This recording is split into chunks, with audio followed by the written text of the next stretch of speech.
আসসালামু আলাইকুম। আজকে আমি সকাল সকাল চলে আসলাম যোধপুর কায়েসের কাছে। কিছুদিন আগে কায়েস একটা ক্যামেরা অর্ডার দিয়েছিল আর আজকে সেটা ডেলিভারি ডেট ছিল। সেই জন্য আমাকে সকাল সকাল কায়েস ফোন করে বলে দিয়েছিল যে আজকে ডেলিভারি হবে আর এই ক্যামেরাটার আনবক্সিং ভিডিও বানাবে, সেই জন্য আমাকে ডেকেছিল আর আমি চলেও এসেছি ঠিকঠাক টাইমে। এসেই দেখছি কায়েস তো আনবক্সিং করা অলরেডি স্টার্ট করে দিয়েছে আর এই ক্যামেরাটা হলো DJI Action 5 Pro। আমিও যখন এসে গেছি তখন ভাবছিলাম যে ক্যামেরার কোয়ালিটিটা টেস্ট করব, যে ভিডিও কোয়ালিটি কেমন রেকর্ড হচ্ছে। Action 5 Pro ক্যামেরাটা ও কম্বো সেট অর্ডার দিয়েছিল, সেই জন্য অনেক কিছু এসেছে, এক্সট্রা ব্যাটারি, চার্জিং কেস, আবার ক্যামেরা স্ট্যান্ডও আছে। তো যাই হোক, সব দিক দিয়ে ভালোই হলো। তো যাই হোক, সবকিছু এখন আনবক্সিং করা হয়ে গেছে আর আমরা দুজন মিলে টেস্টিং করছিলাম, সব জিনিসগুলো একটা একটা করে দেখছিলাম যে কেমন কোয়ালিটির জিনিস এসেছে। আর কায়েস তো একদম পুরো খুশি হয়ে গেছে যে এতদিন পরে তার স্বপ্নের জিনিস একটা নিতে পারলো। আর ক্যামেরার কোয়ালিটিটা কিন্তু সত্যি অনেক ভালো লাগছিল দেখতে। তো এখন আপনারা যে ফুটেজটা দেখতে পাচ্ছেন এটা হলো DJI Action 5 Pro ক্যামেরার ফুটেজ। আমি দোকানের মধ্যে টেস্ট করছিলাম যে ভিডিও কোয়ালিটি কেমন দিচ্ছে, আর কথা বলেও আমি দেখলাম যে সাউন্ড কোয়ালিটি কেমন ক্যাপচার করছে।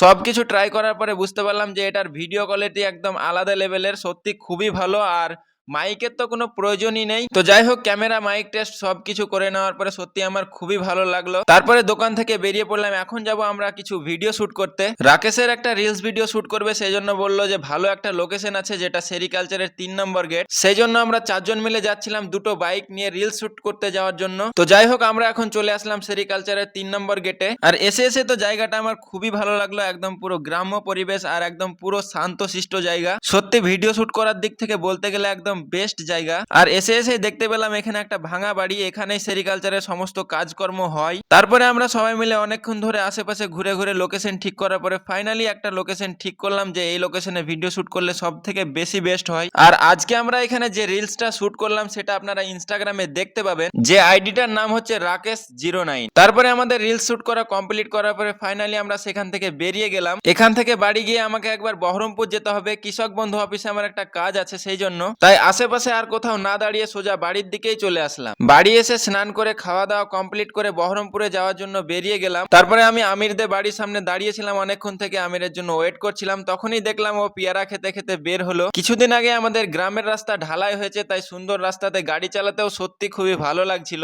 আর আমরা এখন প্রায় বহরমপুরের কাছাকাছি চলে এসেছি। তো আপনারা দেখতেই পাচ্ছেন বহরমপুর ব্রিজ দিয়ে যাচ্ছি আমরা। আর কালকেই সরস্বতী পুজো, সেই জন্য হয়তো রাস্তাতে একটু জ্যামটাও বেশি। তারপরে আমরা এখন চলে আসলাম কৃষক বন্ধু অফিসে, আমার কিছু কাজ বাকি ছিল। তো এসে দেখতে পেলাম এখানে প্রচুর ভিড়, ভাবছিলাম কিসের কাজ হচ্ছে। তো তারা বললো যে এখানে SIR এর সমস্ত কাজকর্ম হচ্ছে, আর আমার যে কাজটা বাকি আছে সেই কাজটা কিন্তু আজকে হবে না। সেই জন্য আমাকে ডেট দিল যে আমাকে 27 তারিখ আসতে হবে, তার আগে কোনো কাজই হবে না। শেষমেশ আমাদের কোনো কাজ হলো না, তাই চলে আসলাম একটু বাজারের দিকে। বাজারে এসে তো সত্যি খুবই ভালো লাগছে যে অনেক কিছুই পাওয়া যাচ্ছে এখানে। আর আমির এখানে 500 মতো বাদাম নিল, আর আমিও ঘুরে ঘুরে দেখছিলাম যে এখানে সরস্বতী পুজোর জন্য স্পেশালি সব থেকে বেশি ভিড়, তাই বেশি ভিড়ে ঠেলাঠেলি না করে ভাবছিলাম একটু ঘাটের দিকে যাই ফাঁকা জায়গাতে। তাই আস্তে আস্তে ঘাটের দিকে যাচ্ছিলাম। আর এখানে তো সানলাইট পড়ছিল, তাই ক্যামেরার কোয়ালিটিটাও কিন্তু সত্যি খুবই ভালো দিচ্ছে। তারপরে এখানে বাইকটা রেখে 1 কাপ চা নিয়ে দাঁড়ালাম ঘাটের ধারে। এই জায়গাটা তো তখন ফাঁকাই ছিল আর দেখতে খুবই সুন্দর লাগছিল, আর ক্যামেরার কোয়ালিটিটাও কিন্তু খুবই সুন্দর দেখাচ্ছিল। তাই আমি বারবার করে এখানকার ফুটেজটা নিচ্ছিলাম। সামনে লজ দাঁড়িয়ে আছে আর দেখতেও কিন্তু খুবই সুন্দর লাগছিল। এখানে দাঁড়িয়ে আমি আর আমির কিছুক্ষণ গল্প করার পরে ফাইনালি বেরিয়ে পড়লাম বাড়ি যাওয়ার জন্য।